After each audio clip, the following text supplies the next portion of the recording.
Good evening. Hope you're all doing well. Today we're learning Maseches Gittin Daf Zayin. We're starting about 12 lines down or so in the middle of the line. And the Gemara tells us the following. Shalach le'mar ukva le'Rebbe Lazar. B'nei adam ha'omdim alai uv'yadi l'masram l'malchus mahu. So he sent a shaila in.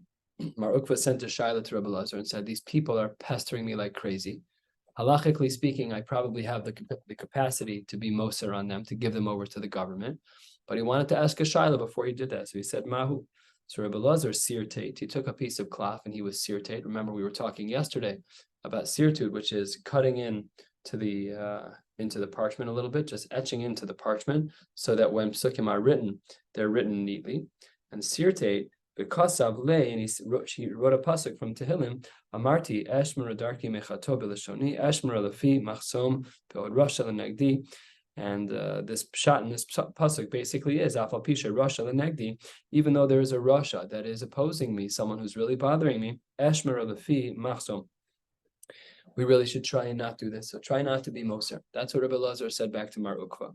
So Shalach Le, he writes back again, and he says, this is getting crazy. Shalach Le, he says, they're really bothering me, and I can't handle these people anymore. So Shalach Le, he wrote back to them. He wrote back to him, I should say. Rabbi Lazar wrote back to Mar Ukva and said, Dom la Hashem b'his cholel lo. Dom la Hashem, be silent to Hashem. In other words, don't be Moser them, and HaKadosh Baruch Hu will make these people drop like flies. And you as well, Rabbi Lazar says to Mar Ukva, Hashkem v'her Rabbi Lein lebeis hamedrash. You should go into the beis medrash morning and night. V'hein kalen me'aleim, and they are going to fall apart on their own. Says the Gemara a third of the way down, Hadavar yatzim pi Rabbi Elazar v'nasnuhu legniva b'kolar. Right after he finished talking, Al pi derech neis, this person whose name was Gniva, v'nasnuhu legniva b'kolar, he was put into chains. Shalchu lemar Ukva. They sent a question in regards to Mar Ukva, and this is a very well-known Gemara, one that we spoke about briefly a number of days ago. The Gemara says, Zimra minalan de asir. He wrote to Rebbe Lazar and asked, how do we know that music is going to be asr? So machlokes, Rashi and Tosfos over here as to what we're talking about. But according to Tosfos, if you look on the left side in the outer margin, Pirush Bekuntras, the shiur b'beis hamishtos, that we're talking about singing in a place of mishtos, in a place of alcohol, like a bar. And if you look at the very end of Tosfos, he says, "V'shir shel mitzvah shari kigon b'shas chuppah she'osin l'sameach chasen ukala." Not all music is going to be prohibited, but music that's done for the sake of mitzvah, such as at a wedding, that's considered acceptable. Ayin Sham in the postgame, there's a lot to be spoken about on this nakuda, but no time. So how did Rabbi Elazar answer the question about music as to whether or not music should be considered asr? So says the Gemara, sirtate, again, he was misartate, he etched into parchment, v'chasav lehu, and he writes back in the pasuk, and he says, Al tismach Yisrael el gil be'amim. And he quotes a pasuk that says that you should not be using any music, too much simcha. Says the Gemara, why don't you actually bring this from another pasuk? The other pasuk is a little bit different. B'shir lo yishtu yain, yemar shecher l'shosav. So says the Gemara, why didn't we learn from that other pasuk, B'shir lo yishtu yain, that you shouldn't be singing any songs? So says the Gemara, we needed both psukim.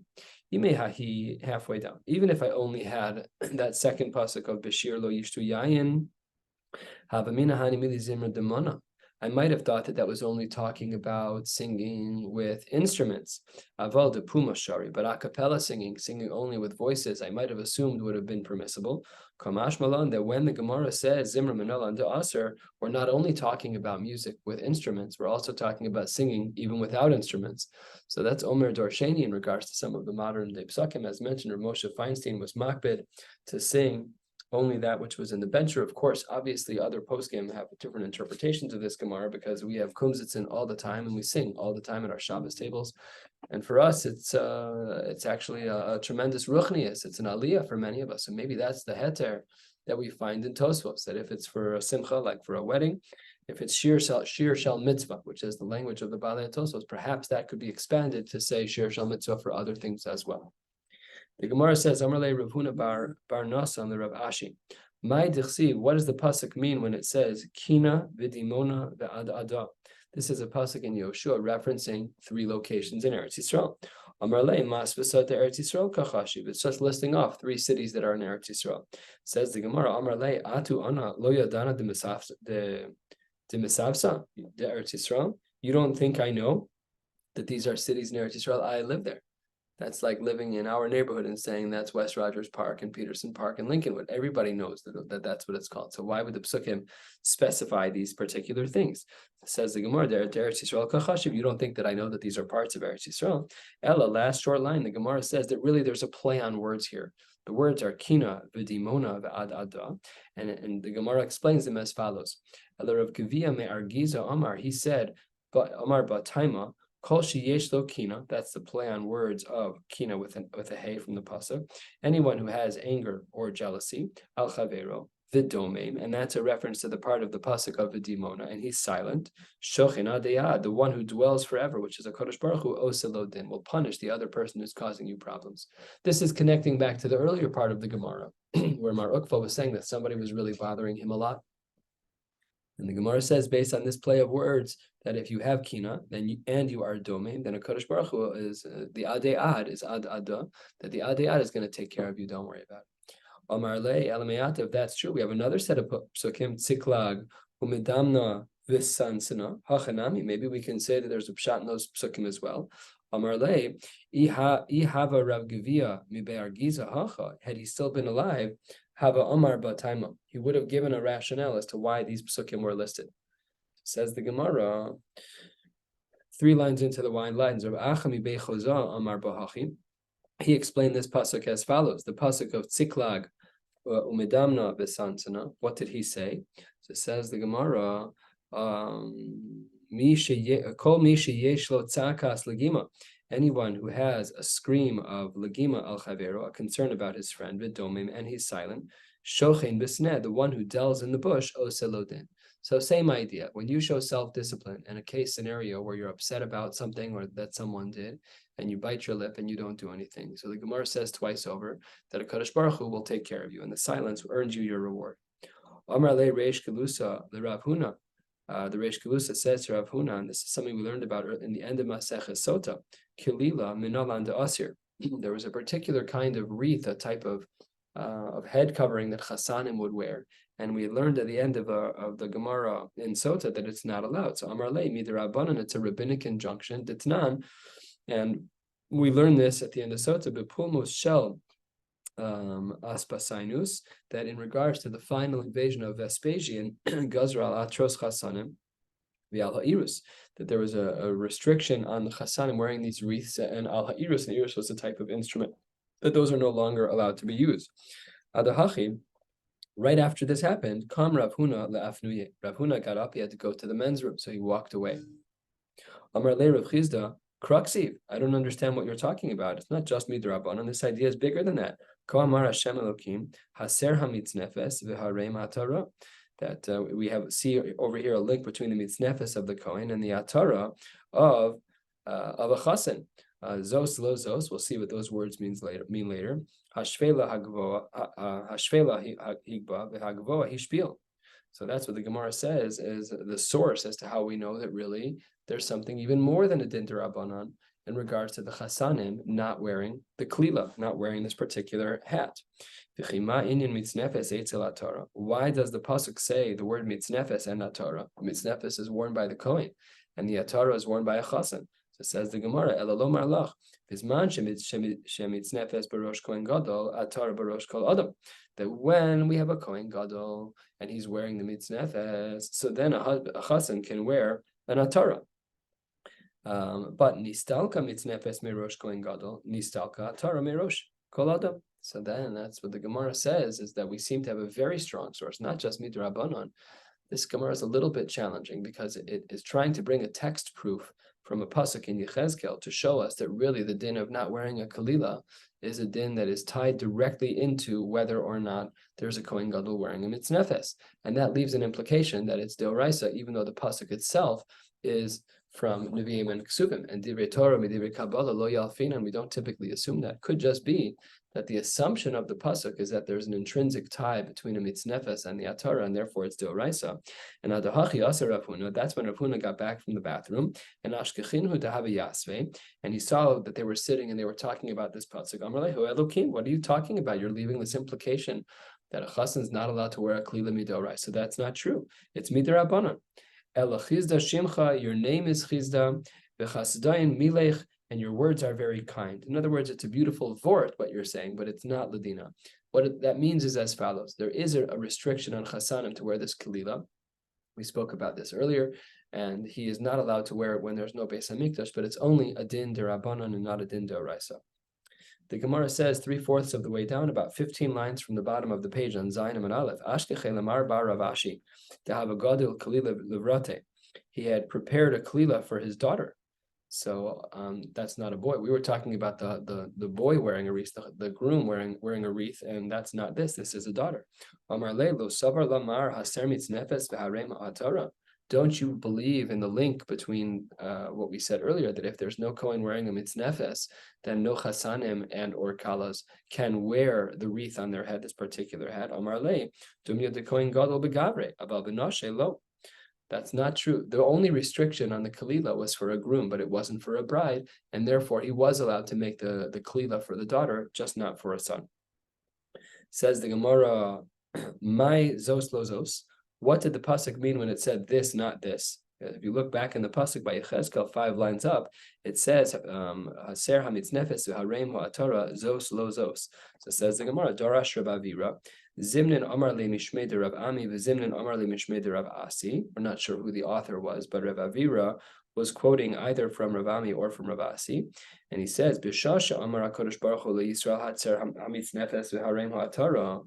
When HaKadosh Baruch Hu taught us this din, granted it's all derabanan, but when he taught us this din that when there's no Kohen wearing a mitznefes, then a groom can't wear a kalila. Amru Malachi Ashar Sifnei HaKadosh Baruch Hu Ribono Shel Olam. Zos lahem Yisrael sheikdimu lefanecha b'Sinai naaseh lenishma.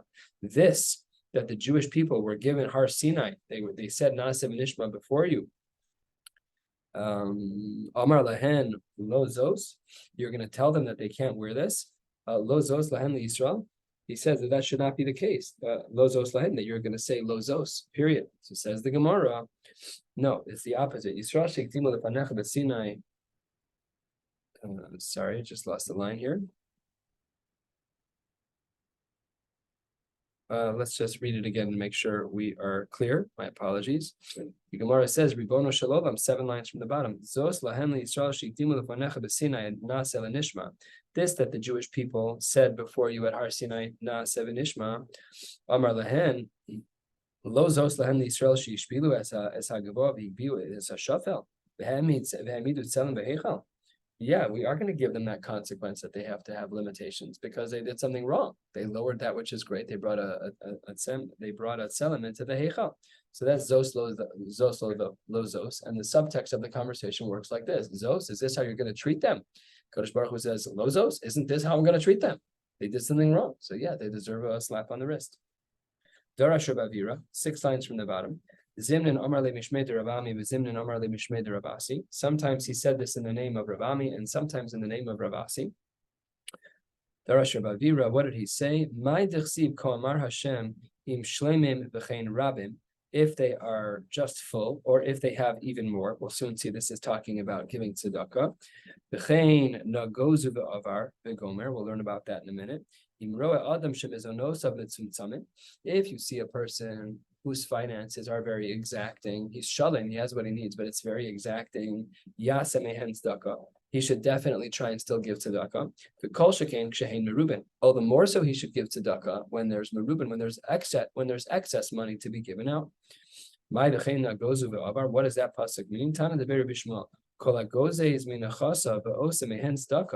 Anyone who shears from their property and gives tzedakah, nitzal midina shel gehenim. Anyone who shears, they cut off some of the extra and they give it to other people, they give it to poor people, they are saved from the din of gehenim.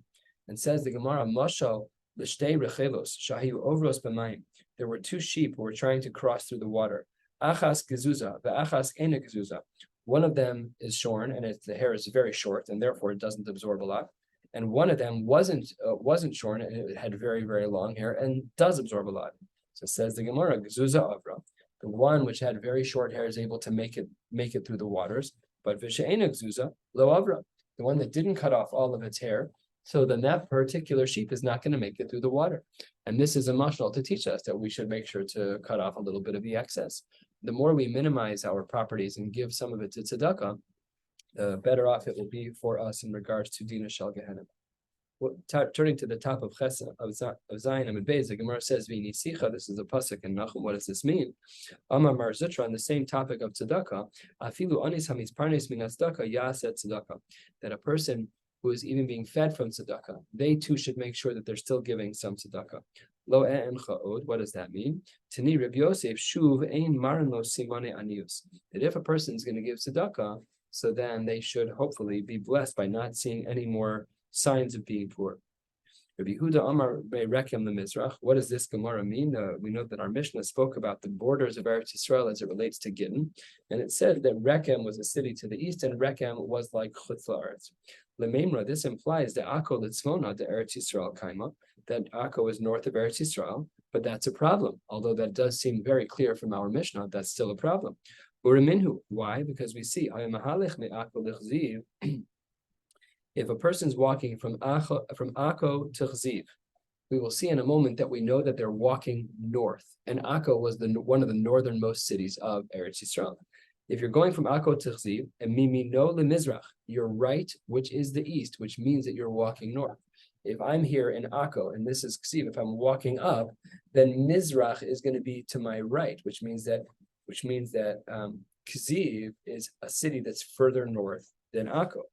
You know, the Mizrach HaDerech Tmeya, that teaches us that the land to the right of that is going to be considered Tmeya, Mishum Eretz Ha'amim. That's the Din D'Rabbanan, that all Chutz La'aretz ground is considered to be Tamimi D'Rabbanan, and Uptura Mina Meiser Mina Shvi Sachi Odelecha Shehi Chayeves. And it's always going to be Chutz La'aretz until otherwise noted. And Mismola, when you're walking from Akko to Chziv and you look to the left, and you look l'mayra haderech tahora, that's considered Eretz Yisrael mishum Eretz Ha'amim v'chayeves b'maiser, and you would have to pay maiser uvishvi sad she'odeh lecha shu ptura. So says the Gemara, ad heichan, where did he walk to? Ad Kziv. So what do we see from this Gemara? We see that there's a northernmost city that's beyond Akko that seems to also be part of Eretz Yisrael. Because of the way that this picture was just painted, you have all of Eretz Yisrael, you have Akko at the top, and you have Chziv up above. And we said that if you walk up to Chziv, that this pathway to the east is going to be non-Eretz Yisrael, and the pathway to the west is going to be Eretz Yisrael. The Horaya, the Chziv, is the northernmost city beyond Akko, and that's a kash in our Gemara. Rabbi Shmuel, Rabbi Yossi, Omer Mishumaviv Ad Lavlavo, that it's really another city of Lavlavo or Lebalbo, that there's another city that's also very north. Amar Abaye Ritzua Nafka. You're right. It's really just a strip of land. It's not a whole massive piece of Eretz Yisrael. It's just a tiny strip of land. The Yahiv Tana Simana Hachi. And the Gemara says, wait 1 second. Is the Tana really going to give simanim like this? The Gemara says, yes, absolutely they will, because Kranami Yahiv Simana. We have in a pasuk like this that we see precedence is given. In Tanakh and Sefer Shoftim, the pasuk says, "Vayomru Hinei Chag Hashem b'Shilo miyamim yamima asher mitzvona lebeis El mizracha hashemesh l'nesila olam mibeis El shechma minegev lelavona." We see that these things were already shown in Psukim, these kinds of directions. Therefore, the Tana was able to give similar directions. And the Maisa, when we talk about Chziv, it really, yes, between Akko and Chziv, there was a tiny, tiny strip of land that was Eretz Yisrael, but that was really it. But by and large, really the northernmost city is actually Akko, with just that one little blip on the radar of that strip of land leading to Chziv.